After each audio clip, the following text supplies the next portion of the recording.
మీరు పలుకుతున్న స్వాగతం, మీలో కనిపిస్తున్న ఉత్సాహం, మీరు పెడుతున్న కేరింతలు చూస్తే రేవంత్ రెడ్డి గారి నాయకత్వంలో నవీన్ యాదవ్ గారి గెలుపు ఖాయమనే మాట ఇక్కడ అర్థమవుతా ఉంది. మీ ఉత్సాహం కాంగ్రెస్ ని విజయం వైపు పరుగులు పెట్టించే విధంగా ఉంది. సోదరులందరికీ కూడా ఒకే మాట మనవి, రాష్ట్రంలో ఉన్న కాంగ్రెస్ ప్రభుత్వం రేవంత్ రెడ్డి గారి నేతృత్వంలో మీకోసం పనిచేస్తా ఉంది. ఇది ప్రజల ప్రభుత్వం, ఇది మీ ప్రభుత్వం, మీ మంచి కోసం చేసే ప్రభుత్వం అనే మాట ఈ సందర్భంగా మనవి చేస్తూ 11న జరిగే ఎన్నికల్లో ముఖ్యమంత్రి గారు మేమందరం బలపరిచినటువంటి యువకుడు నిత్యం ప్రజలతో ఉండి మీ సమస్యలతో నరనిత్యం పాలు పంచుకున్నటువంటి నవీన్ యాదవ్ గారికి చేతు గుర్తుకు ఓటేసి అఖండ విజయాన్ని ఇవ్వాలని మనస్ఫూర్తిగా కోరుకుంటా ఉన్నాను.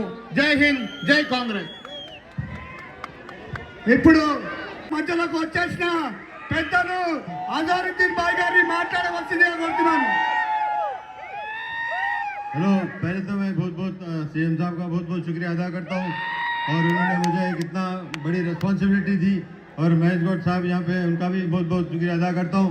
मैं एक चीज़ यहाँ पे बोलना चाहूँगा कि जुबलीज में और रहमत नगर में कभी भी इतना ज़बरदस्त रोड शो नहीं हुआ है। मैं आपसे एक गुजारिश कर रहा हूँ कि जैसा आपने आज रोड शो किया है, 11 तारीख के दिन आप पूरे बूथों पे ऐसे लोग जाना चाहिए, पूरे परसेंटेज वोट बढ़ना चाहिए, जभी जाके हम अच्छा भारी मत से जीतेंगे। हमको छोटी लीड से जीतना नहीं है, बड़ी लीड से जीतना है।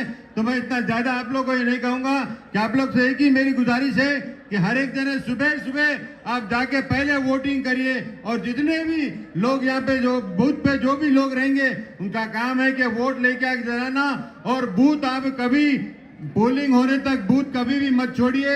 उसके बाद भी जब तक आप बक्से बंद नहीं होते, जब तक आप सिक्योरिटी वैन में अपने बक्से नहीं जाते, वहां से आपको हिलना नहीं पड़ेगा।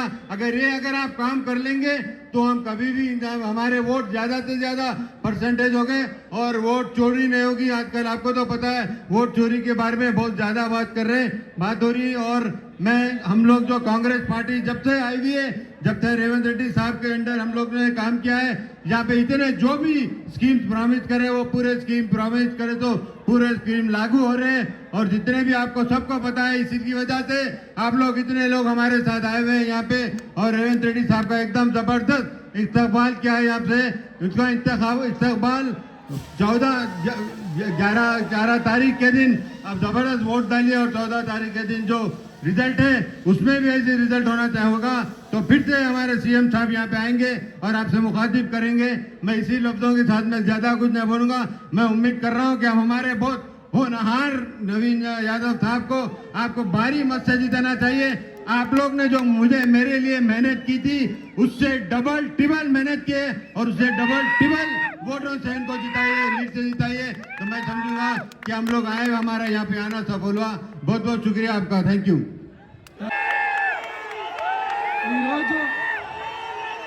జూబ్లీహిల్స్ ప్రాంత ప్రజలలో ఒక నమ్మకాన్ని నిలబెట్టడానికి,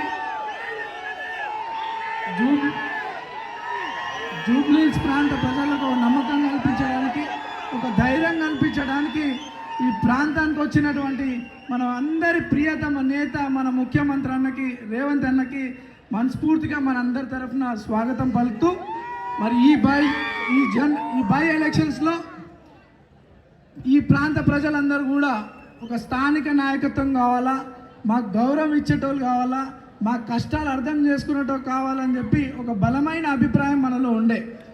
మరి మన అభిప్రాయం మేరకు పెద్దలు ముఖ్యమంత్రి రేవంత్ అన్న, కాంగ్రెస్ అధిష్టానం, మరి మహేష్ అన్న, మీలో ఒకడినైనటువంటి నాకు, మీ కళ్ళ ముందు పెరిగినటువంటి నాకు, మీ బస్తీ పిల్లగానైనటువంటి నాకు ఎంతో నమ్మకంతో మీకు అండగా ఉంటానని, మీ కష్టాలకి కన్నీళ్లు దూర్చేవాడిని అవుతానని, మన ప్రాంత అభివృద్ధి చెందుతానని, అభివృద్ధి చేయిస్తామని, మీలో ఒక ధైర్యం కల్పిస్తానని ఒక ఎంతో నమ్మకంతో నాకు ఈ ప్రజాసేవ చేయడానికి ఒక అవకాశం కల్పించినటువంటి పెద్దలు ముఖ్యమంత్రి అన్నకి, మా పిసిసి మహేష్ అన్నకి, కాంగ్రెస్ అధిష్టానాన్ని అందరూ కూడా పాదాభి నమస్కారం చేస్తూ మరి చిన్నప్పటి నుండి కూడా నేను ఆర్కిటెక్చర్ కంప్లీట్ చేసినప్పటి నుండి కూడా నాకు ఒక కోరిక ప్రజాసేవ చేయాలని, మరి నా తండ్రి ఆశయం కూడా నేను పబ్లిక్లో ఉంటూ వారికి అండగా ఉండి ప్రజాసేవ చేయాలని ఒక నా తండ్రి కోరిక మేరకు చిన్న వయసులో మీ మధ్యలోకి వచ్చి అవకాశాలు వచ్చినా రాకపోయినా మీతో ఉంటూ నాతో అయినటువంటి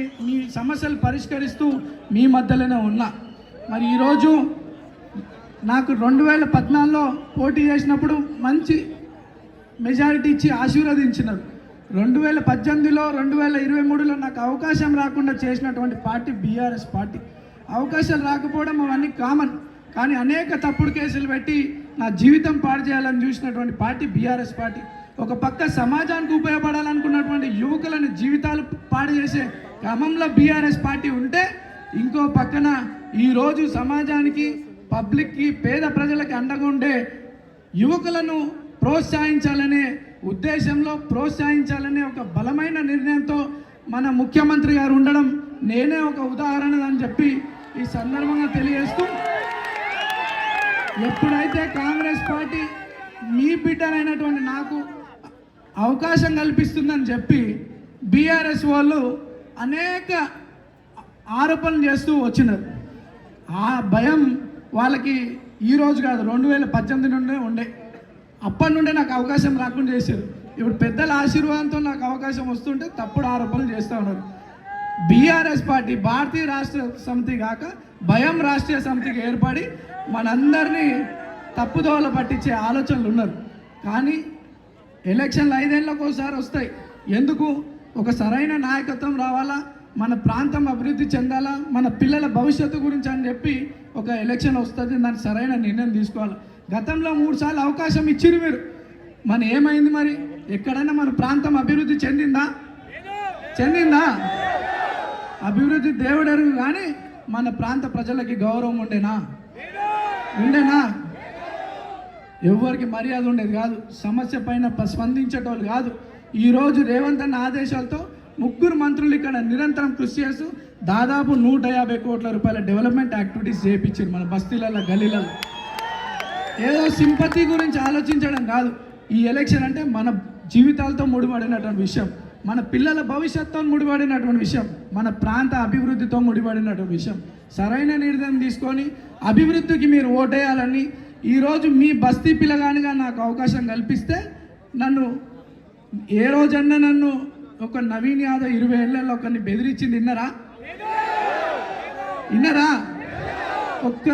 ఒక్క రూపాయి ఎక్స్ట్రాక్షన్ చేసింది ఎవరైనా విన్నరా? ఏ రోజైనా నేను నా జీవితంలో తప్పు చేయలే. ఈరోజు నన్ను రౌడీ గుండా అనుకుంటా మీ బిడ్డనైనా నన్ను తప్పు నిందలేస్తారు. మరి ఏం జవాబిస్తారు వాళ్ళకి? ఏం జవాబిస్తారు? వచ్చే 11 తారీఖు ఇప్పుడు ఎట్లయితే కొన్ని వేల మంది ఈరోజు వచ్చిరో, ప్రతి ఒక్కరు ఇంట్లల్లో పొద్దున్నే లేచి 11 తారీఖు అత్యధిక ఓట్లు వేసి హైయెస్ట్ మెజార్టీ మన ప్రాంతం నుండి హైయెస్ట్ మెజార్టీతో మనం కాంగ్రెస్ పార్టీని ఈ ప్రాంతంలో గెలిపించుకుంటే మనం రేవంత్ అన్న గౌరవం నిలబెట్టిన వాళ్ళు అవుతాం. ఈ సందర్భంగా తెలియజేస్తూ, ఒక్కసారి టిఫిన్ డబ్బాలకు వాటర్ బాటిల్ రాజకీయాలు అంతం చేయండి. మీ పిల్లల భవిష్యత్తు గురించి ఆలోచించండి, అభివృద్ధి గురించి ఆలోచించి కాంగ్రెస్ పార్టీకి ఓటేసి, చేతి గుర్తుకు ఓటేసి రేవంత్ అన్న గౌరవం, పెద్దల మంత్రుల గౌరవం, అధిష్టానం గౌరవం నిలబెట్టే విధంగా మీరందరూ 11 తారీఖు వెళ్ళి ఒక్క ఓటు మిస్ కాకుండా ఓట్లు వేసి అత్యధిక మెజార్టీతో గెలిపించాలని కోరుకుంటూ, 2 సార్లు మీ ముందు పోటీ చేసిన 3వసారి అవకాశం పెద్దలు ముఖ్యమంత్రి గారి దేవల్ల, పెద్దల దేవల్ల వచ్చింది. ఒక్కసారి నన్ను ఆశీర్వదించండి. ఇంకో 3 ఏళ్ళ సమయం ఉంది. మన గల్లీలల్లో, బస్తీలలో అన్నీ కూడా సమస్యలన్నీ అన్నగారి దగ్గర తీసుకుపోయి శాశ్వత పరిష్కారం చేసే విధంగా నేను పనిచేస్తానని చెప్పి తెలియజేస్తూ, మన ప్రాంతంలో అనేక మంది చిన్న చిన్న వ్యాపారాలు చేసుకుంటూ ఉన్నారు. మెకానిక్ పనులు, ఆటో డ్రైవింగ్ పనులు, చిన్న చిన్న వ్యాపారులు. వాళ్ళ పిల్లలు 10వ తరగతి కాగానే ఫైనాన్షియల్ ప్రాబ్లమ్స్తో ఎక్కడో దూరం గవర్నమెంట్ కాలేజ్ ఉండడంతో వాళ్ళు విద్య ఆపుకుంటున్నారు. అటువంటి 10వ తరగతి మెరిట్ స్టూడెంట్స్ చాలామంది ఉన్నారన్న. అటువంటి పిల్లల కోసం ఈ ప్రాంతంలో ఒక ప్రభుత్వ ఇంటర్ అండ్ డిగ్రీ కాలేజ్ తీసుకొస్తే ఈ ప్రాంత పిల్లలకి మంచి ఎడ్యుకేషన్ పరంగా వాళ్ళకి సహకారం చేసిన వాళ్ళ మొత్తం తెలియజేస్తూ, ఒక్కసారి అవకాశం ఇవ్వండి, మంచి మెజార్టీతో గెలిపించండి, పెద్దల గౌరవం నిలబెట్టండి అని చెప్పి ఈ సందర్భంగా తెలియజేస్తూ, మరి అజారుద్దీన్ గారికి మన ప్రాంతం నుండి గతంలో మీరందరూ ఆశీర్వదించారు. ఈరోజు మరి ఈ నాయకత్వం కూడా కావాలని చెప్పి అన్నలు అజరుద్దీన్ గారికి మంత్రి పదవి ఇవ్వడం, ఈరోజు ప్రమాణ స్వీకారం కావడం ప్రాంత ప్రజల తరఫు నుండి కూడా అన్నకి అజర్ భాయ్కి శుభాకాంక్షలు తెలియజేస్తూ కాంగ్రెస్ పార్టీ పెద్దలందరికీ మనసారా కృతజ్ఞతలు ధన్యవాదాలు తెలియజేస్తూ జై కాంగ్రెస్, జై కాంగ్రెస్. చేతు గుర్తుకే, చేతులు ఎవరు అందరు, చేతు గుర్తుకే, చేతు గుర్తుకే, చేతు గుర్తుకే. రేవంత్ అన్న నాయకత్వం, రేవంత్ అన్న నాయకత్వం. జై కాంగ్రెస్.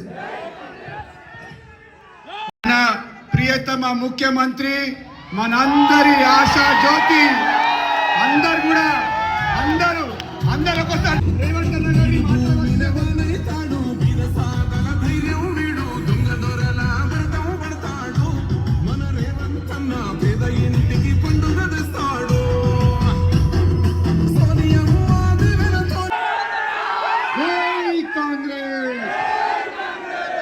గట్టిగా జై కాంగ్రెస్.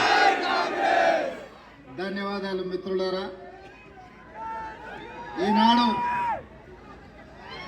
జూబ్లీ హిల్స్ శాసనసభ ఉప ఎన్నికల సందర్భంగా శ్రీమతి సోనియా గాంధీ, శ్రీ మల్లికార్జున్ ఖర్గే గారు, మన అభిమాన నాయకుడు శ్రీ రాహుల్ గాంధీ గారు ఈనాడు మీ బిడ్డ, మీ పేదోళ్ళ బిడ్డ, మీ గల్లీలో మీ ముందు తిరిగిన బిడ్డ ఈనాడు పెద్దోడై కాంగ్రెస్ పార్టీ ఆశీర్వాదంతో ఈ ఉప ఎన్నికల్లో నవీన్ యాదవ్ శాసనసభ్యుడిగా ఎన్నికల బరిలో దిగడం జరిగింది. ఈ కార్యక్రమానికి సభాధ్యక్షత వహించిన జిల్లా పార్టీ అధ్యక్షులు, రాజ్యసభ సభ్యులు, యువ మిత్రులు అనిల్ యాదవ్ గారి అధ్యక్షతన, మా పిసిసి అధ్యక్షులు మహేష్ కుమార్ గౌడ్ గారి పర్యవేక్షణలో నా సహచర మంత్రివర్గ సభ్యులు, పార్లమెంట్ సభ్యులు, శాసన మండలి సభ్యులు, శాసనసభ్యులు వేలాదిగా యూసుఫ్గూడ నుంచి వెంగళరావు డివిజన్ యొక్క ప్రతాపం చూపిస్తూ ప్రతి ఇంటి దగ్గర మా ఆడబిడ్డలు పూల వర్షం కురిపిస్తూ మేము అండగా ఉంటాం, ఈసారి జూబ్లీ హిల్స్ గడ్డ మీద 3 రంగుల జెండా ఎగరేస్తామని నాకు నమ్మకం, విశ్వాసం కల్పించడమే కాకుండా అండగా నిలబడ్డ వేలాది మంది మిత్రులందరికీ కూడా మనస్ఫూర్తిగా ధన్యవాదాలు, కృతజ్ఞతలు తెలియజేస్తున్న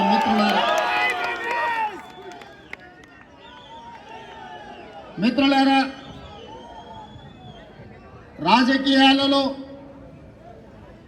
ఒడిదుడుకులు ఉంటాయి, ఎగుడు దిగుడు, ఎత్తు పల్లాలు ఉంటాయి. అవకాశం అన్నిసార్లు రాకపోవచ్చు, అవకాశం అందరికీ రాకపోవచ్చు. కానీ అవకాశం వచ్చినప్పుడు మన కోసం కష్టపడే బిడ్డని, మనతో ఉండే వాడిని ఎన్నికల్లో నెగ్గించుకోకపోతే చారిత్రాత్మకమైన తప్పుగా పరిణమించే ప్రమాదం ఉన్నది. ఇవాళ ఈ ఉప ఎన్నికల సందర్భంగా బీఆర్ఎస్ వాళ్ళు అంటున్నారు సెంటిమెంటు ఆశీర్వదించండి అని. నేను ఇవాళ ఈ వేదిక మీద నుంచి ఒక పాట సూటిగా బీఆర్ఎస్ పార్టీ అధ్యక్షుడు పెద్దలు కల్వకుంట్ల చంద్రశేఖరరావు గారిని ఒక మాట అడగదలుచుకున్నా. ఆనాడు 2007లో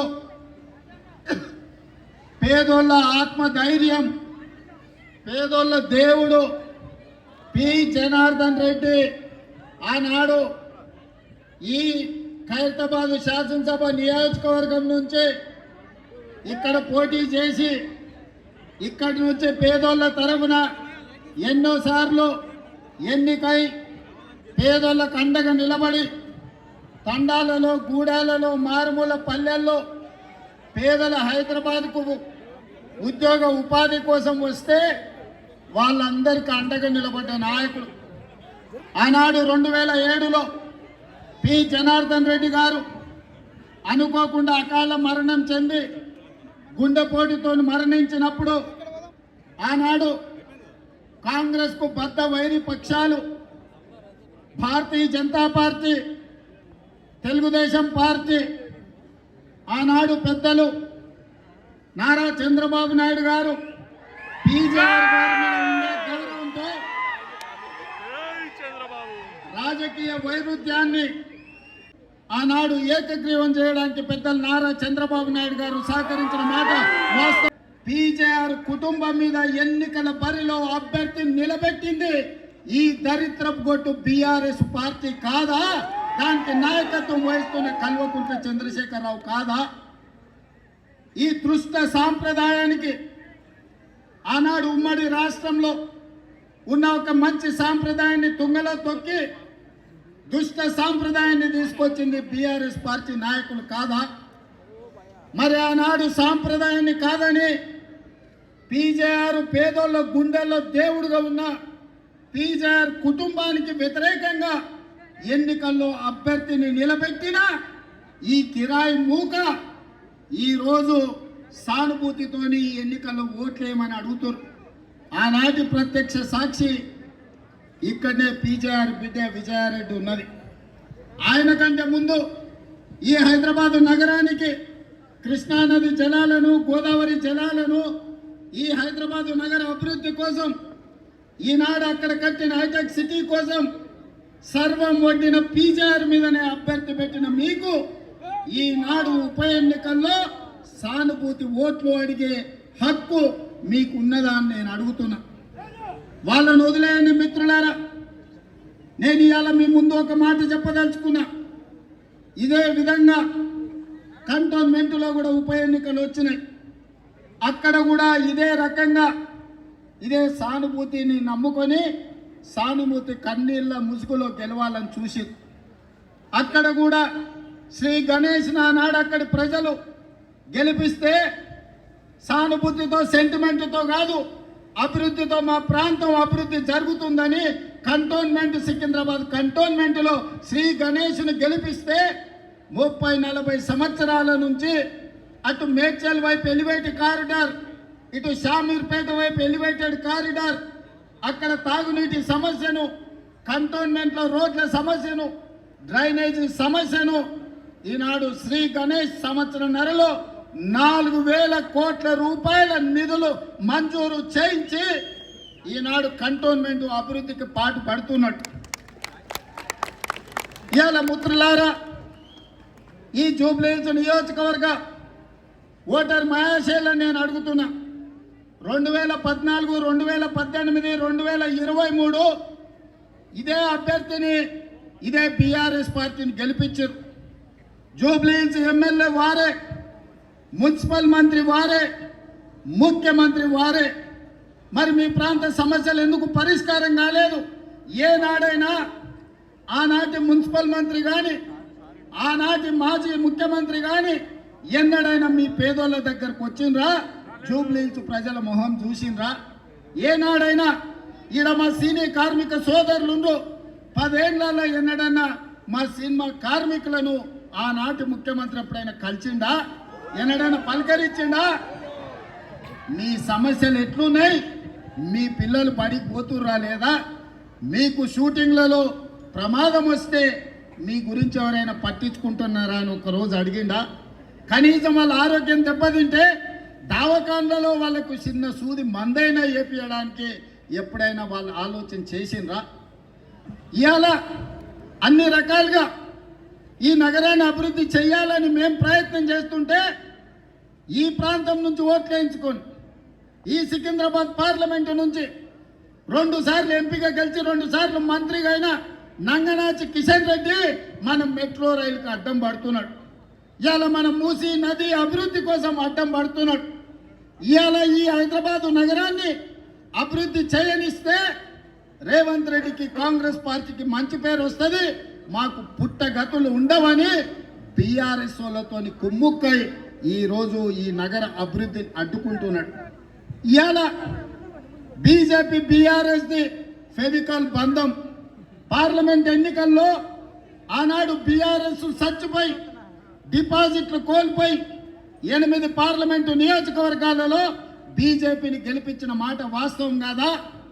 మహబూబ్ నగర్లో, చేవెళ్లలో, సికింద్రాబాద్లో, అదేవిధంగా మల్కాజ్గిరిలో, మెదక్లో, నిజామాబాద్లో, ఆదిలాబాద్లో, కరీంనగర్లో ప్రతి ప్రాంతంలో బీఆర్ఎస్ వాళ్ళు బీజేపీకి ఓట్లేసి 8 మంది ఎంపీలను గెలిపించారు. మెదక్తో సహా 8 పార్లమెంట్లలో డిపాజిట్లు జప్తైన బీఆర్ఎస్ వాళ్ళకు. మరి 8 పార్లమెంట్లలో వీళ్ళు చచ్చిపోయి అవయవ దానం చేసి బీజేపీని గెలిపిస్తే ఒక పక్కన బండి సంజయ్, రెండో పక్కన కిషన్ రెడ్డి కేంద్ర మంత్రులు అయ్యారు. బుడ్డ పైసైనా తెచ్చిండ్రా వీళ్ళని నేను అడుగుతున్నా. ఎన్నడన్నా కేంద్ర మంత్రిగా కిషన్ రెడ్డి మన గల్లీకి వచ్చిండా? మన సమస్యలు అడిగిండా? మనం ఎట్లున్నారో చూసిండా? ఇవాళ ఉప ఎన్నికలు రాగానే ఇవాళ మా అభ్యర్థిని గెలిపించండి, కార్పెట్ బాంబింగ్ చేస్తారంట. సిగ్గుండాలన్న, పాకిస్తాన్ వాడు ముడ్డి మీద అంటే ఆడపై బాంబులు అయ్యావు కానీ జూబ్లీ హిల్స్ వచ్చి బీజేపీ కార్పెట్ బాంబింగ్ చేస్తారంట. మీ బాబు జాగీరా బీజేపీలది. ఎవడన్నా అభివృద్ధి చేయాలనుకుంటాడు, ఎవడన్నా నిధులు తేవాలనుకుంటాడు, ఎవడన్నా తాగనిక నీళ్లు తేవాలనుకుంటాడు, ఎవడైనా పేదలు తిరగనిక మెట్రో రైలు తేవాలనుకుంటాడు, ఎవడైనా మన మూసీలో ఉన్న మురికిని తొలగించాలనుకుంటాడు. బీజేపీ వాళ్ళ భావ దారిద్ర్యం జూబ్లీ హిల్స్లో ఎన్నికల్లో కార్పెట్ బాంబింగ్ చేస్తారంట. గల్లీ గల్లీ ఎంపీలు, ఎమ్మెల్యేలు, కేంద్ర మంత్రులు తిరుగుతారంట. ఎందుకే బిచ్చమడుకోనికి వస్తారా? ఏం తెచ్చిందని వస్తారు? మీ మోడీ ఏమిచ్చిందని వస్తారు? 3 సార్లు ప్రధానమంత్రి అయిన మోడీ ఈ పేదోళ్ళు అండగా నిలబడితే, కేసీఆర్ మీరు 2 సార్లు కేసీఆర్ ముఖ్యమంత్రి అయిండు, 3 సార్లు మోడీ ప్రధానమంత్రి అయిండు. నేను అడుగుతున్న పేదోళ్ళకి రేషన్ కార్డు ఇచ్చిండా? మీ ఇళ్ళలో 200 యూనిట్లు ఉచిత కరెంట్ ఇచ్చిండా? మీకు సన్నబియ్యం ఇచ్చిండా? ముఖ్యంగా మా ఆడబిడ్డలను అడుగుతున్నా, అక్క మీరు పుట్టి తోలైనరు, ఎన్నడన్నా ఆర్టీసీ బస్సులో ఉచితంగా ప్రయాణం చేసిండ్రా? ఇవాళ మా ఆడబిడ్డలు అమ్మవారిని దర్శించుకోవాలన్నా, అమ్మగారి ఇంటికి వెళ్ళాలన్నా, ఇంటి ఆయన ముందర చేతి చాపకుండా ఆయన ఆఫీస్కి పోయి వచ్చే లోప అమ్మని చూసిరానికే ఆర్టీసీ బస్సులో మీరు ఎక్కడ చెయ్యి ఆపితే అక్కడ బస్సు ఆపేటట్టు నేను చేయలేదా? సోనం ఆశీర్వాదంతో మా ఆడబిడ్డలకు ఆర్టీసీ బస్సులో ఉచిత ప్రయాణం ఇయ్యలేదా? మా అక్కల్ని ఆలోచన చేయమని అడుగుతున్నా. ఇవాళ మేము మీకు ఆర్టీసీ బస్సులో ఉచితంగా బస్సు ప్రయాణం ఇస్తే ఆటో వాళ్ళని రెచ్చగొట్టి మా ఆడబిడ్డలకు ఆర్టీసీలో ఉచిత ప్రయాణం వద్దు, బంధు పెట్టాలని ఇవాళ బయలుదేరి ఇవాళ ఆటోలో తిరుగుతుర్రు. బిల్లా రంగాలు వచ్చిర్రు మీ బస్తీకి, బిల్లా రంగాలు ఆటోలో తిరుగుతుర్రు, ఫోటోలు దిగుతుర్రు. ఏందో వాళ్ళ కోరిక అంటే ఆడబిడ్డలకు ఆర్టీసీ బస్సు ఉచితం బంధు పెట్టాలని. నేను మా అక్కలకు ఒకటే మాట చెప్పదలుచుకున్నా. మా అక్కలు చాలా మంది మా పాలమూరు నుంచి అక్కడి నుంచి ఇక్కడి నుంచి వచ్చిన వాళ్ళు మన అందరికీ రొట్టెలు చేసేది తెలుసు. పట్నం వచ్చినాక చపాతీ చేస్తాం. చపాతీ ఇవాళ ఇక్కడ 25,000 మందికి ఇచ్చిన రేషన్ కార్డులు రద్దు అయిపోతాయి. ఇవాళ మా ఆడబిడ్డల ఆర్టీసీ బస్సులో ఉచిత ప్రయాణం రద్దు అయిపోతాయి. ఇవాళ మన ప్రభుత్వం ఉంది, మనం పని చేసుకుందాం, పేదోళ్ళకి పని చేస్తాం.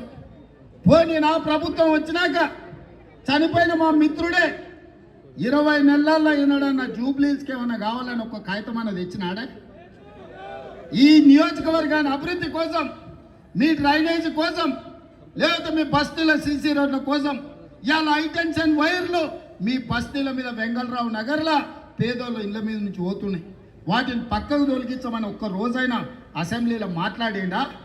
ఒక్కనాడైనా 3 సార్లు ఎమ్మెల్యే గెలిచిన పెద్ద మనిషి ఎన్నడైనా అసెంబ్లీలో మీ జూబ్లీహిల్స్ గురించి మాట్లాడినా? ఈ జూబ్లీహిల్స్ అంటే ప్రపంచంలోనే ఫేమస్. జూబ్లీహిల్స్లో ప్రపంచంలో గుర్తుపట్టని వాళ్ళు లేరు. కానీ జూబ్లీహిల్స్ నుంచి ఎమ్మెల్యే 3 సార్లు గెలితే ఒక్కరోజైనా అసెంబ్లీలో మాట్లాడిండా? మరి ఇవాళ నేను అడిగేది ఒక్కటే, యువకుని నవీన్ యాదవ్ని గెలిపించండి. అసెంబ్లీలో మీ గొంతుకైతాడు. అసెంబ్లీలో మీ సమస్యలు ప్రస్తావిస్తాడు, అసెంబ్లీలో మీకు ఏం కావాలో అడుగుతాడు ప్రభుత్వాన్ని. మీ తరఫున ప్రతిరోజు పనిచేస్తాడు, మీ తరఫున ఒకళ్ళతో పుచ్చుకుంటాడు. చదువుకున్న యువకుడు ఈనాడు సెంటిమెంట్ కాదు, జూబ్లీ హిల్స్ లో అభివృద్ధి కావాలి, అభివృద్ధికి నవీన్ యాదవ్ని గెలిపించండి. 2 నెలల్లో మా మంత్రులు వచ్చి నా దృష్టికి సమస్యలు తెస్తే 100 కోట్ల రూపాయలు ఇక్కడ నేను మంజూరు చేసి, మరి ఆ పనులు అర్ధాంతరంగా ఆగిపోవాలన్నా? ఇవాళ నేను నా కుటుంబం పట్ల సానుభూతి ఉన్నది, నాకేం వ్యతిరేకం లేదు. కానీ ఇవాళ 3 సార్లు గెలిచినప్పుడు ఈ ప్రాంతానికి మేలు జరగనప్పుడు రేపు 4వ సారి గెలిచి ఈ ప్రాంతానికి మేలు జరుగుతుందని మీరు ఆలోచన చెయ్యండి. అట్లనే 2023లో ఆనాడు కాంగ్రెస్ పార్టీ మహమ్మద్ అజారుద్దీన్ని ఇండియా క్రికెట్ కెప్టెన్ ఇక్కడ అభ్యర్థిగా నిలబెట్టింది. నవీన్ యాదవ్ గురించి నేను ఒక మాట చెప్పిన, ఇవాళ నువ్వు అజారుద్దీన్ ఎంబడేసుకొని భుజాల మీద మొయ్యి అజారుద్దీన్ గెలిస్తే తప్పకుండా మంత్రి చేస్తా అని ఆ రోజు చెప్పిన. కానీ మా సందేశం మీకు చేరలే, మీరు ఏదో జరుగుతుందని ఆలోచన చేశారు. అజర్ భాయ్ ఆనాడు కొద్ది మెజార్టీతో ఓడిపోయి, కానీ ఇవాళ ఇదే అజరుద్దీన్ని మీకు ఇచ్చిన మాట ప్రకారం మంత్రిని చేసి ఇవాళ జూబ్లీహిల్స్ ప్రచారానికి వచ్చిన. మాట ఇస్తే మాట తప్పేది లేదు, మడమ తిప్పేది లేదు. ఇవాళ మీకోసం ఇవాళ మీరు వేసేది ఒక ఓటు, నవీన్ ఎమ్మెల్యే అవుతాడు, అజరుద్దీన్ మంత్రి అయి మీ సమస్యలు పరిష్కరిస్తాడు. అజర్ భాయ్ आपकी जिम्मेदारी है, ये जुबली हिल्स असेंबली में गरीबों को जो भी जरूरत है आप मंत्री होकर हुकुम जारी करना, यहाँ का हर गरीब को आप मदद देना. इसीलिए आज सरकार सोनिया गांधी, राहुल गांधी, मल्लिकार्जुन खड़गे जी आपको मंत्री बनाकर आज जुबली हिल्स को भेज दिया. आज जुम्मा है, जुम्मे के दिन नमाज करके सबको वादा करो, जितने भी तकलीफ है तकलीफ दूर करने के लिए एक नहीं दो सिपाही आपके सेवा में लगे रहेंगे. మిత్రులారా, ఇవాళ నేను ఒకటే మాట చెప్పదలుచుకున్నా, ఈ జూబ్లీ హిల్స్ లో గెలిపించండి. అభివృద్ధి అంటే ఏందో నేను చూపిస్తా, అభివృద్ధి ఎట్లా చేయాలో నేను చూపిస్తా. వర్షాలు వస్తే మీ బస్తీలు మునిగినాయి. నేను వచ్చిన మైత్రి వనంలో నేను వచ్చి బస్తీలు తిరిగిన, మీకు నీళ్ళల్లో మునిగిపోతే మీ కష్టాలలో మిమ్మల్ని ఆదుకోనికే నేను వచ్చిన. ముఖ్యమంత్రిగా ఉండి నేను మీ బస్తీలు తిరిగిన, మున్సిపల్ మంత్రిగా ఉన్నా ఆ పోరంబోక ఆయన ఎప్పుడన్నా వచ్చిందా? ఇవాళ మీ పిల్లల భవిష్యత్తు కోసం గంజాయిని, డ్రగ్స్ను నిషేధించాలంటున్నా. ఇవాళ గంజాయి డ్రగ్స్ గురించి ఆలోచన చేస్తే లాగులో తొండలిడిచి కొడతా అని నేను అంటున్నా. కానీ దీపావళి నాడు చిచ్చుబుట్లు కాల్చాల్సిన వాళ్ళు ఫామ్ హౌస్ల గంజాయి డ్రగ్స్ తో దొరికితే వాళ్ళ మీద కేసులు పెట్టొద్దంట. గంజాయి డ్రగ్స్ తో దొరికినోడు రౌడీనా, పేదల కోసం కష్టపడే నవీన్ యాదవ్ రౌడీనా? ఒక్కసారి ఆలోచించండి. ఇవాళ ఈ పోటీ జూబ్లీ హిల్స్ కు పరిమితం కాదు. ఇవాళ రాష్ట్రాన్ని 10 ఏళ్ళు దోసుకొని రాష్ట్రాన్ని నిలువున పుంచి 1,00,000 కోట్లు కాళేశ్వరంలో మింగితే 3 ఏళ్ల కట్టుడు కూలుడు జరిగిపోయింది. ఆ దోపిడీ దొంగలు ఇవాళ జూబ్లీ హిల్స్ లో మళ్ళీ ముసుగేసుకొని వచ్చిండ్రు. మిత్రులారా, ఈనాడు బీజేపీ బీఆర్ఎస్ వాళ్ళ గురించి ఆలోచన చేయండి. అజరుద్దీన్ కు నేను మంత్రిస్తే, సోనియా గాంధీ మంత్రిస్తే బీజేపీ వాళ్ళకు కడుపు నొప్పి ఎందుకు, బీఆర్ఎస్ వాళ్ళకు దుఃఖం ఎందుకని నేను అడుగుతున్నాను. ఒక మైనారిటీ మంత్రి ఉండొద్దా? ఇండియాని గెలిపించిన, ఇండియా కెప్టెన్, వరల్డ్ కప్ తెచ్చిన అజరుద్దీన్ ఇండియాకు నాయకత్వం వహించినోడు ఇవాళ తెలంగాణ రాష్ట్రంలో మంత్రిగా ఉండొద్దా? ఇవాళ ఆలోచన చేయండి సోదరులారా. మా సినీ కార్మికుల కోసం నేను మొన్న మాట ఇచ్చిన, ఇవాళ చెప్తున్నా, నేను తప్పకుండా మీ పిల్లలకు నాణ్యమైన విద్యను అందించే బాధ్యత నాది, మిమ్మల్ని ఆదుకునే బాధ్యత నాది, మీకు ఆరోగ్య భద్రత కల్పించే బాధ్యత నాది. ఇవన్నీ పనులు చేయాలంటే నాకు ఒక భుజం ఉండాలి, నాకు ఒక తోడు ఉండాలి, నాకు ఒక కుడి భుజాన్ని జూబ్లీ హిల్స్ నుంచి ఇవ్వాలి. మీ సమస్యల పరిష్కారం కోసం నవీన్ యాదవ్ మీ తోడుగా పెట్టుకోండి. నా దృష్టికి వచ్చిన ప్రతి సమస్యను పరిష్కరించే బాధ్యత నేను తీసుకుంటా. వెంగళరావు నగర్ నుంచి మా కిలార్ మనోహర్ కానీ మిగతా చాలా మంది మిత్రులు ఇవాళ అండగా నిలబడడానికి ముందుకు వచ్చారు. అదేవిధంగా మైత్రి వనంలో అన్న పెద్దలు నందమూరి తారక రామారావు గారి విగ్రహాన్ని పెట్టాలని నాది బాధ్యత. పెద్దలు నందమూరి తారక రామారావు గారి విగ్రహాన్ని కాదు, ఆ విగ్రహాన్ని తెలంగాణ రాష్ట్ర ముఖ్యమంత్రిగా నేను వచ్చి ప్రారంభిస్తా. అన్న పెద్దలు నందమూరి తారక రామారావు గారు మనందరికీ ఆదర్శనీయుడు. రాజకీయాలకు అతీతంగా పెద్ద ఆయనని గౌరవించుకునే బాధ్యత మన అందరి మీద ఉన్నది. మీకు అందరికి మాట ఇస్తున్నా, మీ బస్తీలకు అండగా నిలబడతాం. యువకుడిని నవీన్ యాదవ్ని గెలిపించండి. రాబోయే 40 ఏళ్ళు మీ సేవలో ఉంటాడు, మీకు అండగా ఉంటాడు. గల్లీ గల్లీ తెలిసినోడు, ప్రతి ఇంటికి పరిచయం ఉన్నోడు నవీన్ యాదవ్ను మీరందరూ అఖండమైన మెజార్టీతో గెలిపిస్తారా? గెలిపిస్తారా? మాట ఇస్తున్నారా? మాట ఇస్తున్నారా? మాట ఇస్తున్నారా? ఆ వెనకాల ఉన్న వాళ్ళు ఇస్తున్నారా? ఇక్కడ ఉన్న వాళ్ళు ఇస్తున్నారా? కనుచూపు మేరకు అయ్యప్పలు ఇస్తున్నారా? అయ్యప్పల ఆశీర్వాదం ఉన్నది కదా. మా అయ్యప్పలతో సహా అందరు ఆశీర్వాదం ఉన్నది. అందరు ఒక్కసారి చేయి పైకెత్తండి. 2 చేతులు ఉన్న వాళ్ళు 2 ఎత్తండి. జై కాంగ్రెస్, జై జై కాంగ్రెస్. ధన్యవాదాలు సోదరులారా. రేవంత్ రెడ్డి అని నేను తెలంగాణ రాష్ట్ర ముఖ్యమంత్రిగా